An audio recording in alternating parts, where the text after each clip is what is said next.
No one likes a drama. Actually, they do, don't they? People do love a drama. There's no need for drama. There's enough drama going on around the world.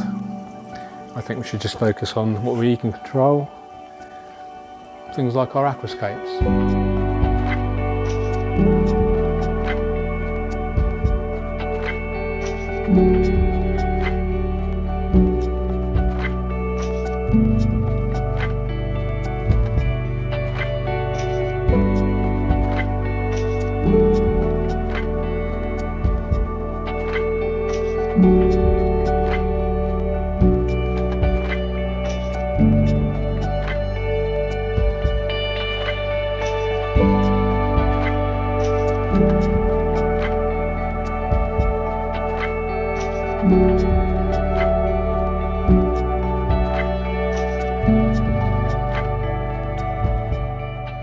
Hi everyone, in this video I'm going to maintain all of my running aquascapes and give you a general update on them and just a general kind of chit chat whilst I'm maintaining them. It's one of those videos that you might want to put on in the background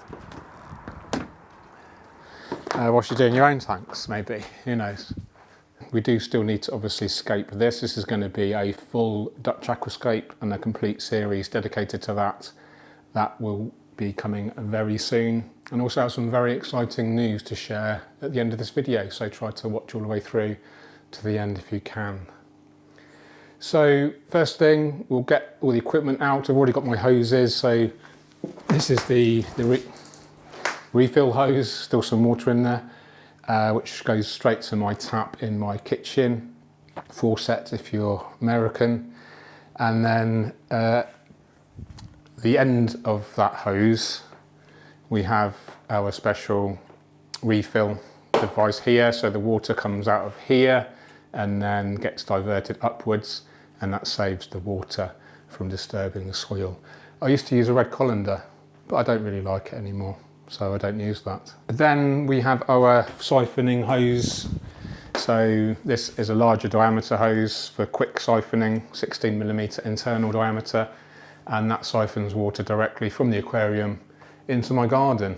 And I also fill up my watering cans so I can water my houseplants. They seem to really love that nutrient-laden water.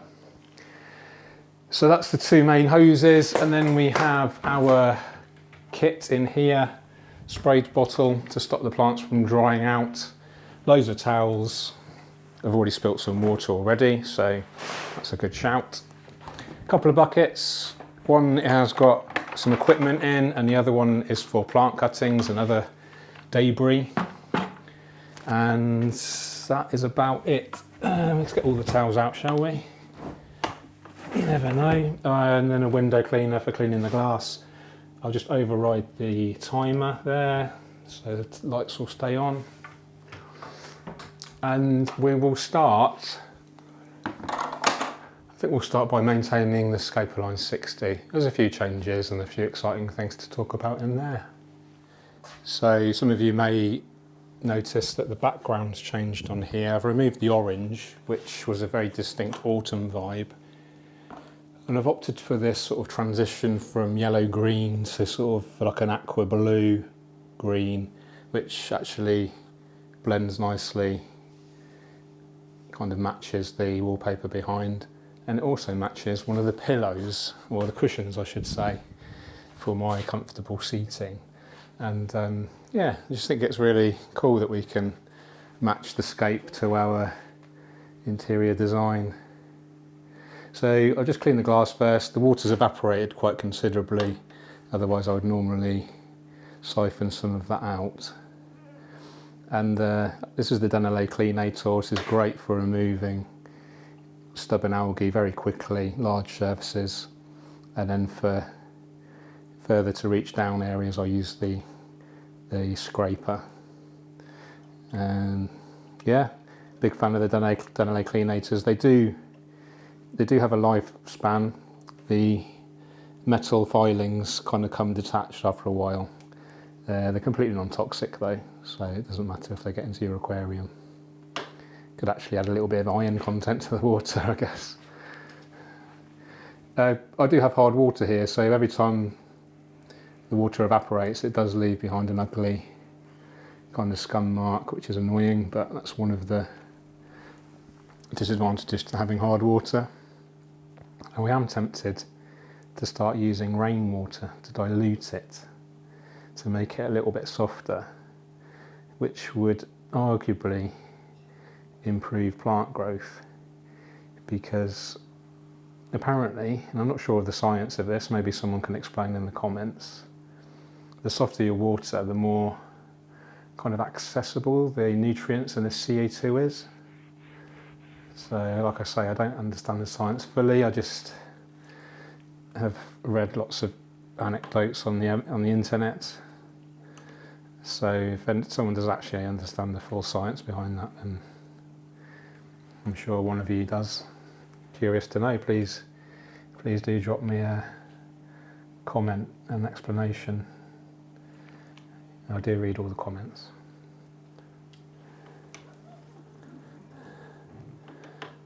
So there is 2 filters running on here at the moment, 2 Biomaster. There's a Biomaster 350 and a 250, and they're both running concurrently because I want to keep one mature for the Dutch aquascape when I eventually get around to doing that.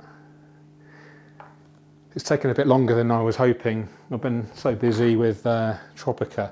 We had the Tropica Open Day last week, which was a great success. Had a couple of hundred people visit. I did 3 workshops with Sammy, I call him. Italian pro scaper, very, very talented scaper, and it was a great honour and privilege to work with him. He did the hard work, I should say, of creating the scapes mainly, and then I was busy engaging with the audience and preparing plants and, you know, just consulting with him during the process. So it was a great team effort. And also shout out to Gianfranco, his Italian friend and Tropica dealer. And we have a escaping stem plant here. So I did trim the Linda filler right back and replant the healthiest portions recently. It was becoming very overgrown, and that has allowed some extra access of light for the beautiful Cryptocoryne spiralis red, so that will get more intense colour. Oh, there's another floating stem. I'll replant those in a minute. So that's the glass nearly clean. Now what I'll do is I'll use a scraper to get to the bottom areas of the tank. Top tip, I've created my own little protector for the razor blade because it is very sharp and it does snap off quite easily, and I have actually cut myself on this before. So I've just cut a piece of hose there and I just wrap that around to save cutting myself or breaking the blade. So now just go down to the bottom area. There's actually a little bit of cyanobacteria building up between the glass and the sand. This is a really interesting observation. Cyanobacteria almost always starts off in the substrate, and if the conditions allow, it will get into the main water column and spread over your plants if you're not careful. So it is a good idea to agitate that to stop it from spreading ideally. And to do that we can use a credit card or a hotel room key card. I don't know if I have one to hand right now. Or you can just use a toothbrush, being careful not to scratch the glass hopefully, but if you just do that it will agitate the cyanobacteria and prevent it from hopefully spreading. Normally caused by excess ambient light hitting the glass, which is a surprise actually, because it's actually very little light, natural light, that comes through this area of my house. We do have some little bits of soil that have migrated forward and some bits of gravel that I'll probably siphon away as well. And then another important job, if you want to keep your glass scrupulous, is to just keep those corners nice and clean with a toothbrush.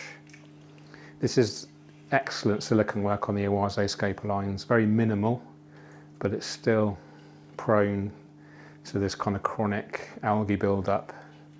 So every week I try to, every time I maintain the tank, it hasn't been maintained in a good couple of weeks actually, I try to give it a good clean to stop that from building up too much. There's quite a stubborn bit down there actually. So that's that bit done. Let's just carry on around the sides. It's all about attention to detail with aquascaping, in my mind. If you want to have something that's beautiful to look at, you don't want to be distracted by any algae, unnecessary algae. Some algae is inevitable, that's okay, it's part of the natural system. What do you think to the background? Do you prefer the orange or the blue, green, yellow? My wife prefers this one. She didn't really like the orange, which is a surprise because she loves autumn. But anyway, there's no accounting for taste, as they say. So I would normally clean the hoses and the lily pipes, but I am on a bit of a tight schedule today. So I will just remove these snails and plant material from the inlets. That's going to help improve flow and circulation. And then we can do a water change. What I'll do is I'll siphon out the excess bits of soil and stuff from the foreground. And I've got a special hose for that. And then we'll do our water change, which is very simple, using the hoses that I showed you earlier. Okay, just be careful not to siphon shrimp. We do have loads of cherry shrimps in here at the moment. Okay, that's nearly the 50% removed already, so we probably won't need to use the long hose to siphon out the water. But what I will do now, I hope that water splashing isn't too noisy for you. In fact, I'll tell you what, we'll turn the filters off temporarily. So what I will do now is plant those stems. So the potential issue here is that there's no roots to really anchor. There's a little root there that's developed already. It's no surprise that the stem is going to kind of come out quite easily without too much trouble. So let's just try to poke that in as much as I can. And then same with this one.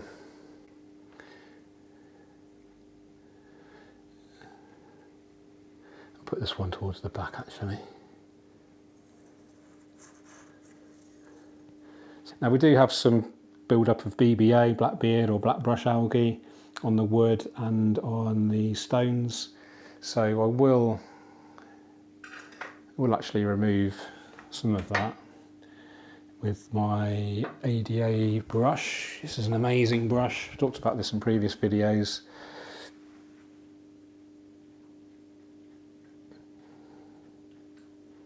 It's great for removing stubborn algae. Now the issue now is that this BBA is going to float around the water and potentially lodge itself elsewhere, so it's really important to follow up very quickly with a water change straight afterwards. You can see some of the Bucophalandra has not really attached itself properly. I did actually give a lot of the plants away from here to the clients for the workshop for them to use in their little cube aquascapes. There's quite a lot of build up here as well. I don't mind a little bit of BBA. As long as you can't really see it from a distance, I think that's the key. And I do wonder if you're using rainwater, diluting my hard tap water, probably 50-50 with rainwater, will help. I have heard from a few people that using RO, when they made the switch to RO water, they didn't suffer from any BBA, so it'll be an interesting observation to experience. That's what I love about this hobby. You can just try little things out, observe, test and adjust. There's also some leaves with stubborn BBA on as well. I'll leave them be for now. Okay, what I'll do is I'll siphon out the rest to 50%. and then we can refill with fresh water, and that's that tank maintained. Pretty straightforward really. So hook our outlet from the kitchen tap on the end there, ready to turn on. Got my Awase water conditioner here. It's going to dechlorinate, and it's got lots of other stuff like vitamin B and other things that apparently help the livestock, so that's exciting. So I'll go and turn the tap on now. It's already set to the right temperature, and then I just add a little bit of dechlorinator. I don't actually have much chlorine in my tap water here at home, so I'll just do a cap full there, make it nice and safe, and then just make sure that the water that's coming out is roughly the same temperature as the aquarium water, so the fish and the shrimp aren't shocked. If it's a little bit different, it's not too much of a problem, but any massive changes in temperature can potentially cause issues. So now we'll just wait for that to fill up. I'll turn the filters back on now actually. So I'd normally clean the Biomaster pre-filters as well, but because it's relatively low stock and there's 2 big filters running on a small tank, isn't necessary. Plenty of circulation, so the pre-filters aren't obviously blocked, so I can probably leave that another week or so. There is a lot of floating plant matter from the limner filler, so we'll net that out.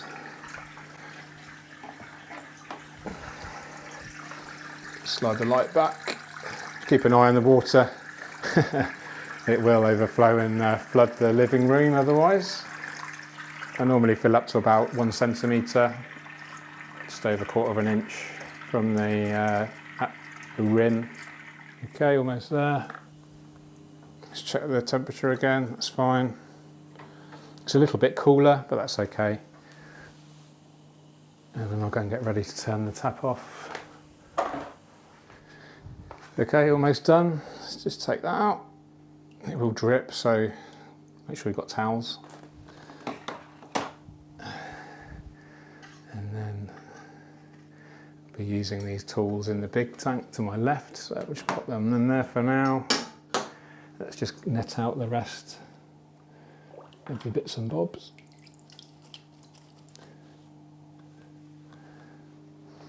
I actually really enjoy maintenance. I am kind of rushing it a bit today. Ideally I would just take my time and enjoy the process. I think it's worth dedicating non-negotiable time to maintain your tanks if you can. It's part of the hobby, you know, and the hobby is there for you. It's a pastime that should be enjoyed and not be stressful. So by default, ideally, you don't want to be rushing these things. Even something as simple as netting out leaves is an opportunity to be mindful. Just take your time and enjoy it. You know, think about what you're doing, removing the dying plant matter from the aquarium, which in turn is going to help keep it healthy, prevent any excess nasty organics from maybe triggering an algae or affecting the water quality. So there we are, that is the tank maintained almost.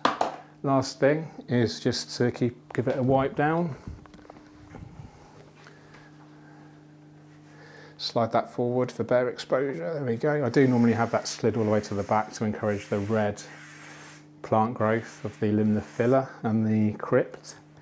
There will be some little bits of floating bits around, but they will get trapped with the filter inlets there. And last but not least, add our liquid fertiliser. In this tank I am using the daily fertiliser from Awase, so I'll just do a cap of that. And then also the mineral, which is just a different nutrient profile. So a cap of that as well. And it's just a beautiful system, you know, the tank, the cabinet, the filtration with the Biomaster, the scaper soil from Awase liquid fertiliser, the Awase fish food. It's just a proven performer, as you can see. This was originally scaped as part of a workshop about 3-4 months ago now, and it's a real joy to see it mature so beautifully. Okay, now it's time to move on to the Awase Highline 400, my biggest and best aquascape. Okay, start to maintain the Highline 400. Remove the lid. This is an aluminium lid, which is very easy to remove. It also conducts a lot of the heat away from the tank to avoid overheating, which is handy. Just pop that there for now.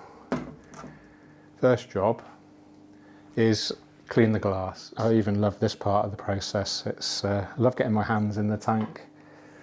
It's important to make sure your hands are clean or they haven't been used, previously with any nasty chemicals.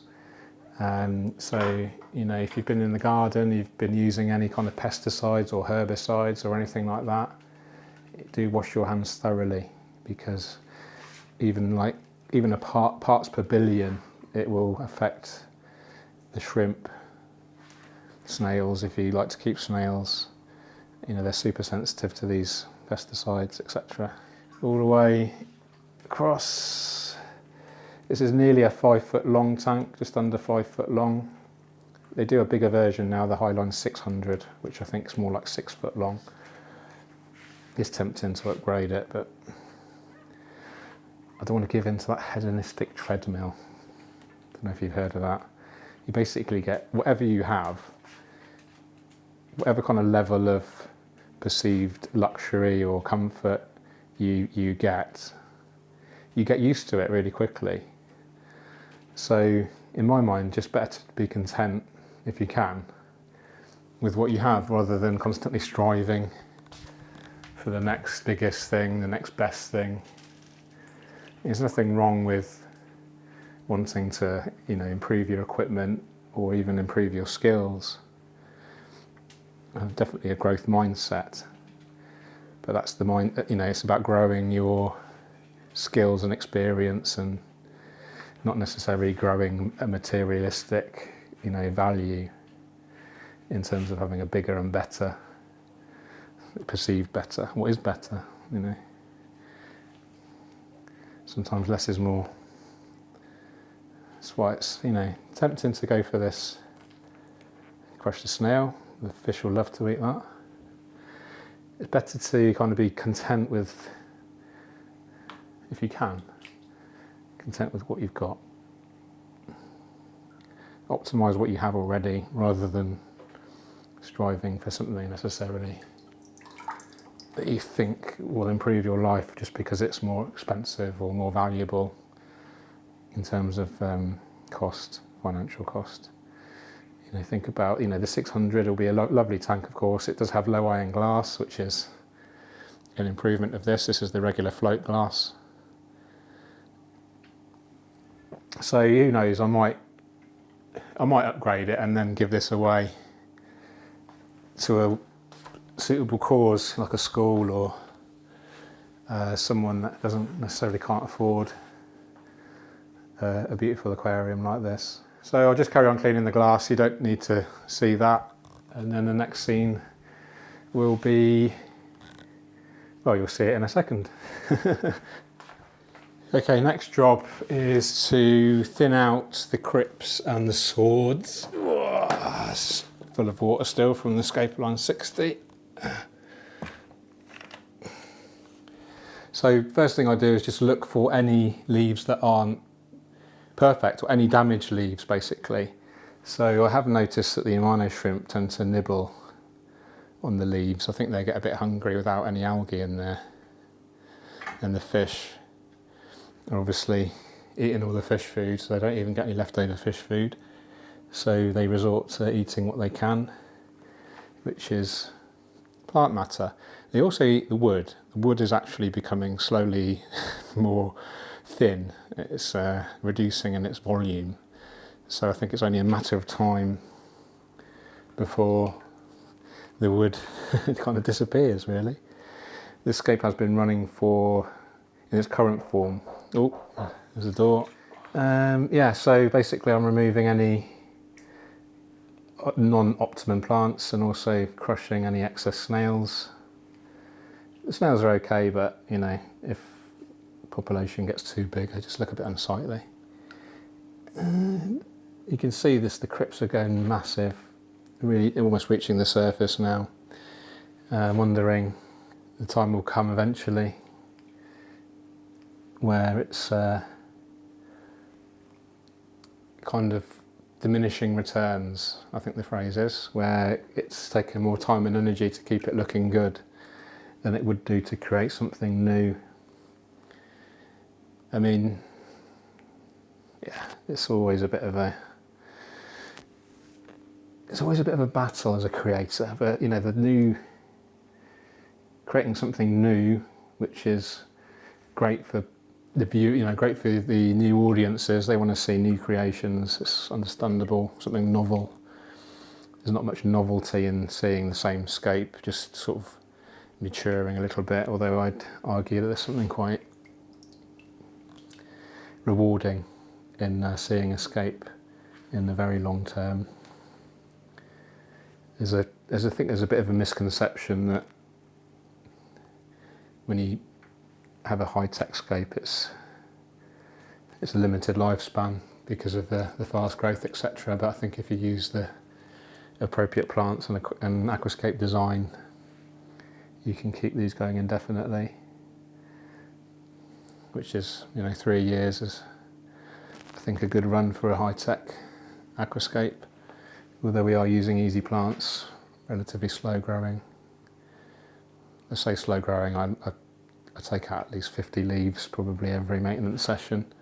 There's an art to maintaining a tank because it is part of the process, it's part of the creation. And what you're trying to do is just optimise for the whole health of the system, but also optimise for the aesthetics. So it's easy to let plants just grow and grow out of control, and there's a joy in that kind of chaotic look. But there's a balance to be had. If they get too out of control, they start to smother each other. Some of the plants will suffer because they haven't got access to light and circulation and CO2, etc. So it's about balancing the aesthetics, balancing the functionality, and enjoying the whole process at the same time. And that's certainly something that I'm doing with this aquascape over the last 3 years. Probably get away with not cleaning the pre-filters on this today.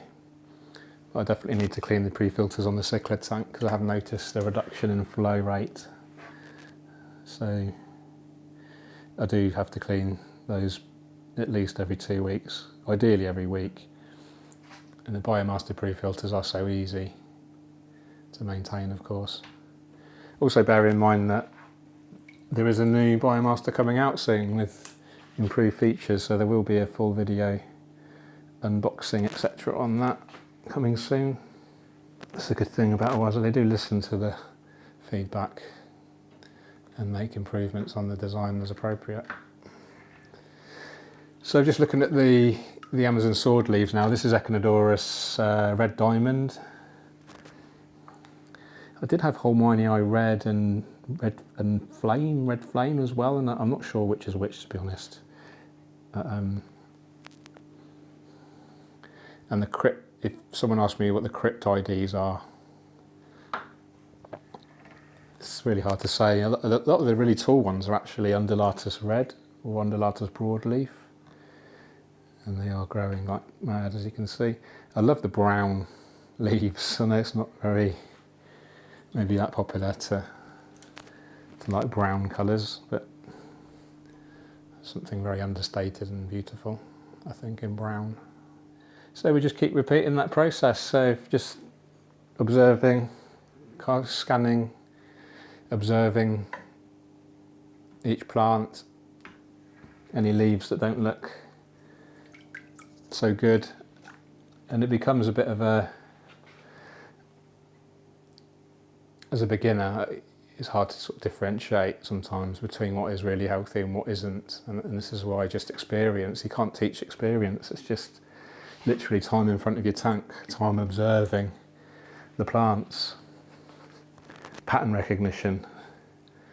I think this is why maybe some of the really skilled aquascapers are probably on the autism spectrum, because pattern recognition is a skill that we have.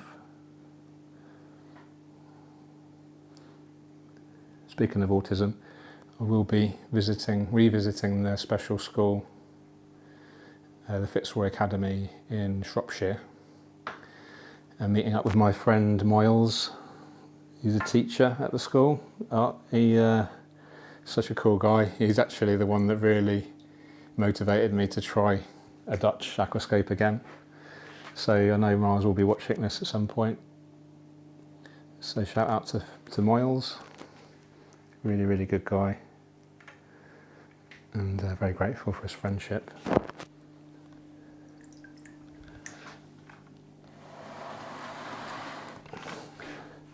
Nearly there, I think.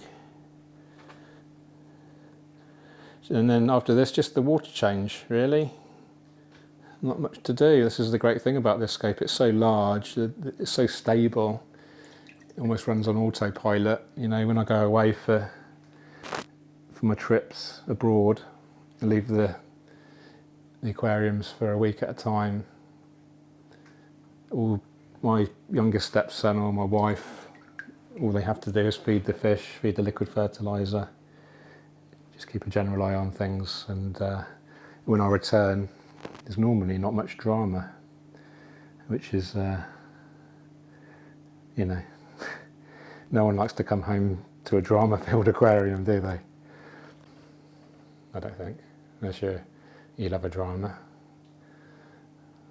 That hobby's not about drama, is it? It's about peace, I think. Peace and connection with nature, connection with something bigger than yourself. It reminds me that we're all in it together, you know, this life, and that everything in here is reliant on just, you know, obviously natural processes, but also the guiding hand of the creator and the maintainer. And it's a responsibility, I don't think, that should be taken lightly. And the more effort and energy you kind of put in, generally speaking, in the right way, the more reward you get back. You know, you can see the healthy plant growth, the gradual maturation of the scape, the fish growing old, eventually the fish passing because you've outgrown them in their lifespan. I'm getting that now with the cichlids. They're probably, some of them are six years old. Some of these fish will be probably nearly that now. The Amano shrimp have been in here since day one, so they're at least, when I got them, they were fairly mature specimens, so they're going to be at least 6 years old. And something more deeply connecting when you're looking after something for years at a time. Okay, I think we're there for the plant removal. Next step is the water change, and whilst I'm doing the water change, I will clean the pre-filters. I said I wouldn't do, but I think I will, because I've got time whilst the water's changing almost itself. Okay, so we have our siphon hose that goes into my back garden there, and we've got our fresh water there. I will siphon out now. And then top tip, while that's siphoning, what I like to do is actually just sort of wave your hands over the plants. Don't be afraid to touch them. It's going to dislodge any built up detritus, any waste organics. We do have good circulation in here, so there shouldn't be too much build up of stuff, but you never know. And then that is just going to be, there's quite a lot there, hopefully removed as part of the water change. I don't know if you can see in the video, but there's a lot of detritus builds up around the wood what I think that is actually shrimp. The shrimp are literally eating the wood and then pooing out the wood, because there's not much nutrients in wood, I don't think. So I'm guessing the wood serves as a kind of minor nutrient source, and then once the wood's been digested, it gets excreted, and then that is what we see building up around here. It's all part of the ecosystem, it's all part of the process. So whilst that's siphoning now, I'll just let the water kind of clear a little bit with the filters, just get rid of that leaf there, and then I'll turn the filters off to clean the pre-filters. I've done loads of videos on cleaning the pre-filters, so we don't need to talk about that in too much detail. It'll be time to refill with our fresh dechlorinated tap water, and then it'll be time to maintain the cichlid tank. Congratulations if you've made it this far. What I will do is just put the lid on temporarily. We do have hatchet fish in here and flying foxes, which are notorious for jumping. It'll also help to prevent limit the drying out of the plants as well. I do have a separate spray bottle for that somewhere. Here we are.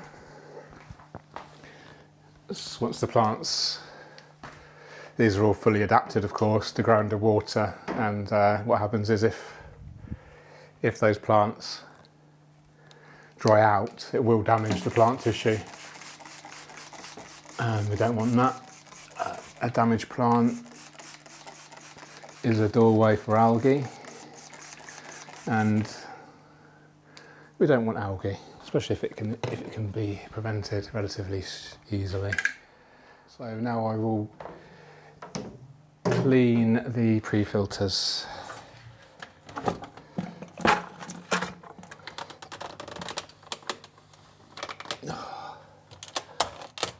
So this is the Biomaster 850. This is the first 850 ever to reach the UK, and hopefully I'll get the first Biomaster 2 soon as well, which will be quite a nice story. Love the filters. Actually bought my first Biomaster. Loved it so much that it started my relationship with the Waze. So grateful for that. Okay, just take this to the sink, clean them, won't take long. So what can happen now is when I turn the filters on, we can get a load of gunk come out of the filters. So we'll see. But it'll clear relatively soon because they're such powerful filters, and we've got good circulation in there. Okay, time for a bit of dechlorinator.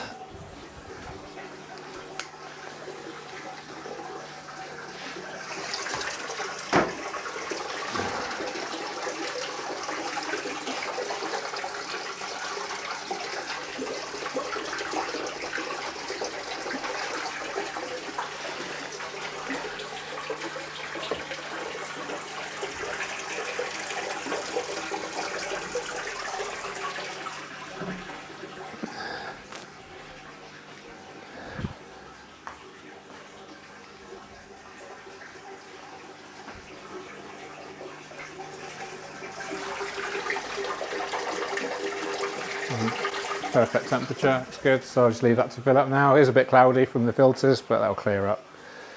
Okay, so that's the tank fully filled up now. You can see it's still a little bit cloudy. That will be little remnants from the filter as they started up. That will clear by the time we finish maintaining the cichlid tank. Let's go over and do that now.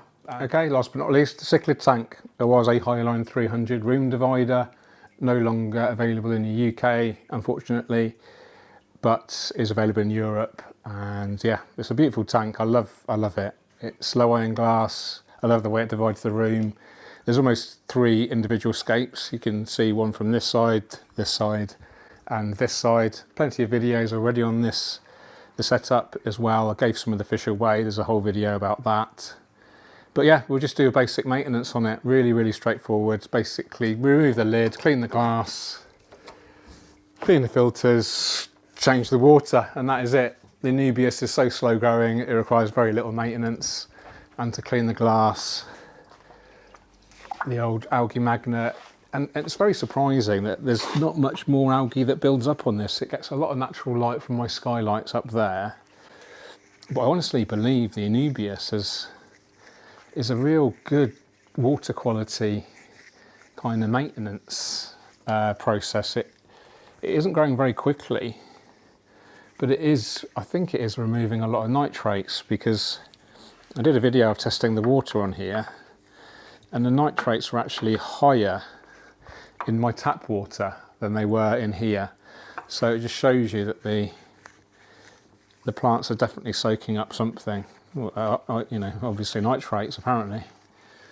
And that's really interesting. You know, the root network now of the Anubias is very mature.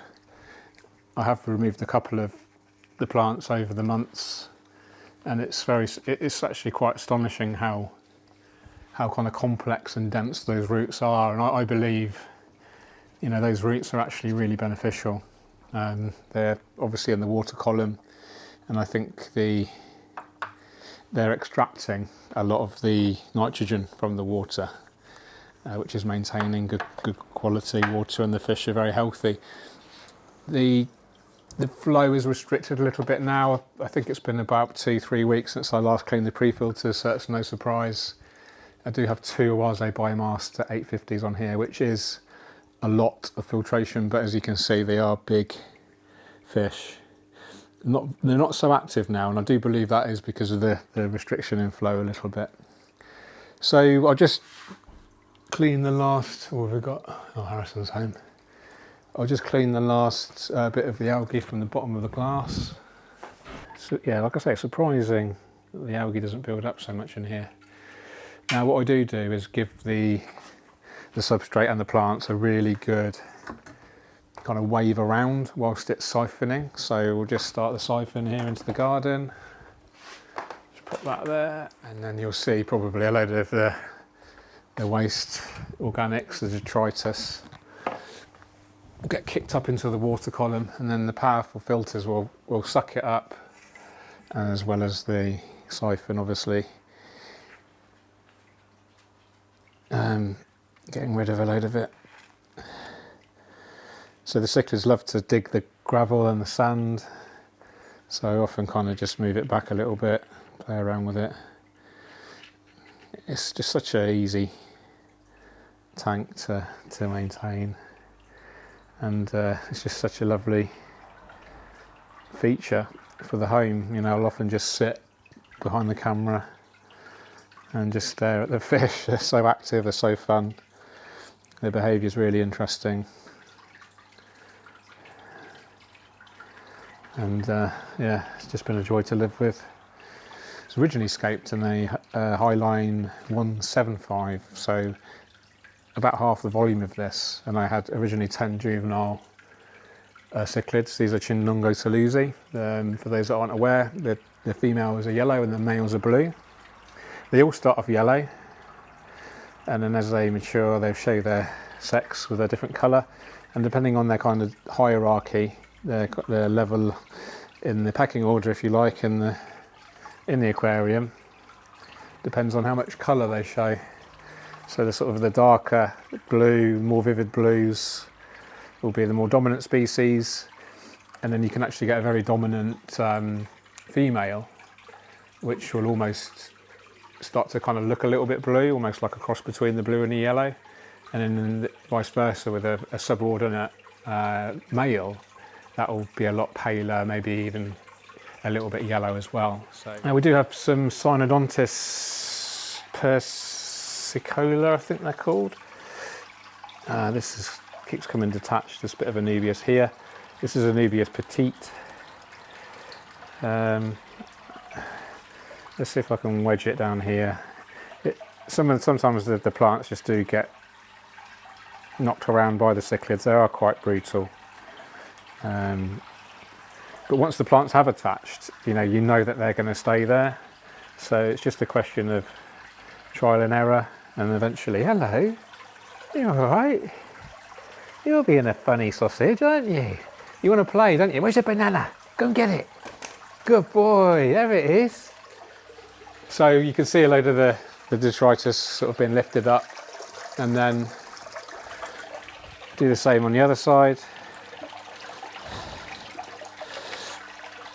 There is a couple of bristlenose catfish in here. I think they're both female because they're staying relatively small and they don't have the sort of the horns, whatever they're called, the whiskers that come out of the top of their head, I think. So yeah, they're not breeding, of course, which is okay. The cichlids are breeding. But I don't know if, I think it's kind of okay, the stocking level now. I mean, certainly okay in terms of the nitrogen production. As I say, the plants, I think, are removing enough of it, and there's probably denitrification occurring within the stones, maybe within the rocks and the substrate. So yeah, who knows? All I know is I love it, and it seems to be working as a system quite well. There is some kind of nutrient deficiencies on the uppermost Anubias. It kind of makes sense because that will be, it's nearest the light, so it will be the most sort of fast growing. It is almost yellow, so, and there is a little bit of green spot algae, so I think I will actually start dosing some liquid fertiliser in here again. I'll use the Oase stuff, I think. Yeah, I'll do that at the end of the water change. So we'll go quite far down with the water, and then as before with the Highline 400, I'll clean the filters as it's going through that water change process. Good boy, Tommy. So yeah, just an easy tank to maintain, as you can see. It is a real game changer using the hose into the garden. If you have anything, you know, larger than sort of 100 litres or 30 gallons or so, it's probably worth doing the same if you can.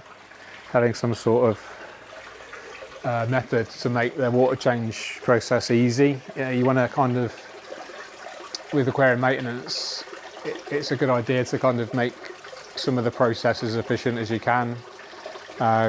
Before now, a few years ago, I would have literally just been siphoning into a 3 gallon or a 10 litre bucket and going to and from the kitchen sink and dechlorinating every bucket, pouring it in, So this is very labour saving, and you can spend more time doing other maintenance practices during this process. So it does make it a lot more efficient. Although maintenance doesn't have to be like super optimized. Again, there's something like lovelier just about connecting with your tank, spending time with it.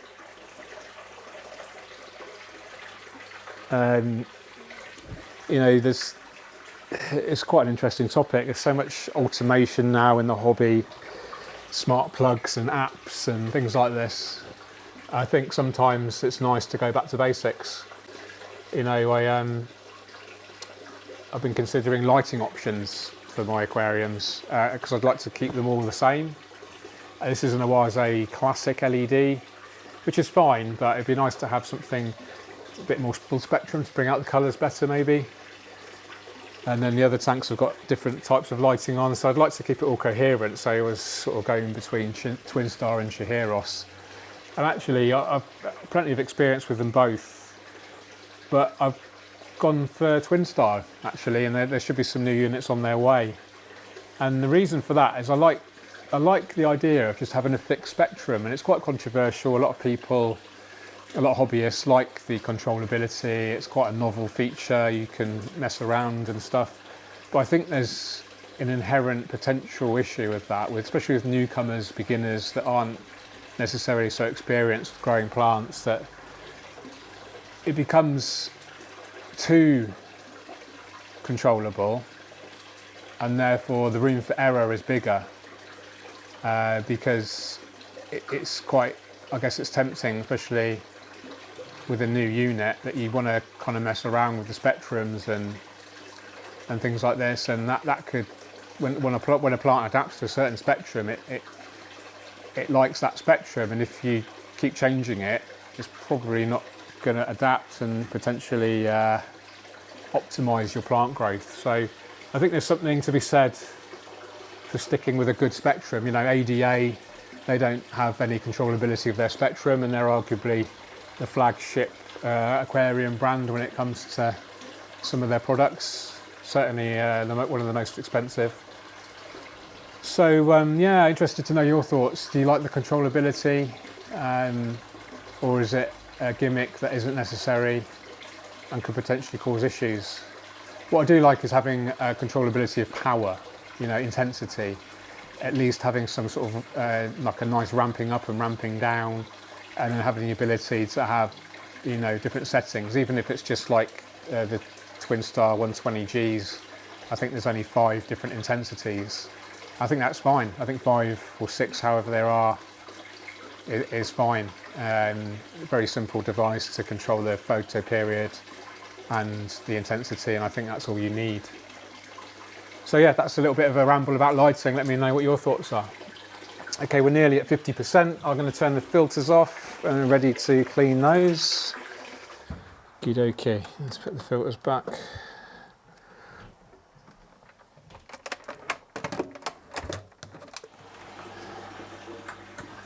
There you go, it'll be a bit cloudy just like the other tank, but it'll clear up soon enough.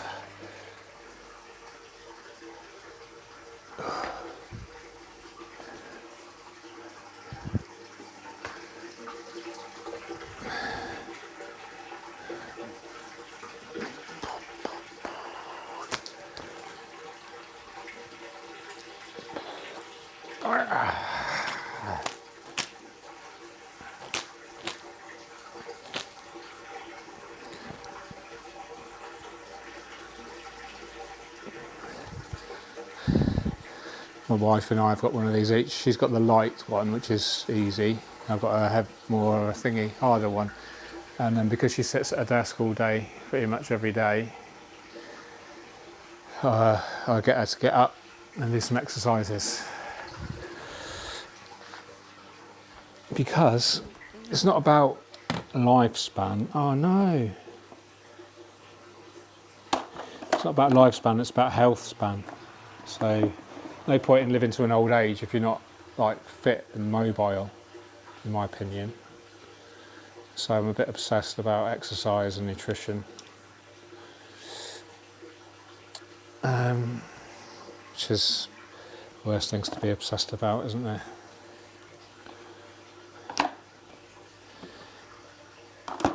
Like, well, aquascaping, that's a good thing to be obsessed about, I think.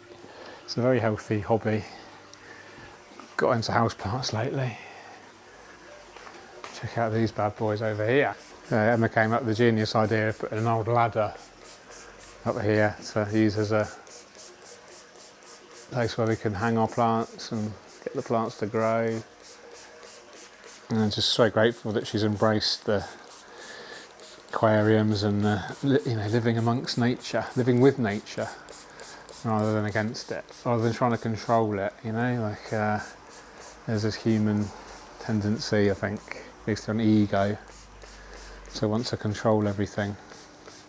And I guess in a way we are controlling our environment in our homes by using the plants, but the control is based on feeling connected to the nature, I think. That's how I feel it anyway, that's how I see it. Thanks for staying to the end. Hopefully, fingers crossed, I will be doing a collaboration with good old MD Fish Tanks. It would be the 3rd video we've done together, but he's grown considerably since the last one we did. It's exciting to see a studio. I think the plan is that we're going to do Escape together. My intention would be to do a classic, in fact I'm going to look through my old Amano books, and between us hopefully we can recreate a classic Amano scape. So that will be really exciting. Thanks for watching, really appreciate you, appreciate your attention, appreciate your interest in aquascaping, appreciate you watching to the end. Let me know in the comments if you did watch to the end. I do read all the comments and I'm very grateful for you. Take care, see you on the next one. Cheerio.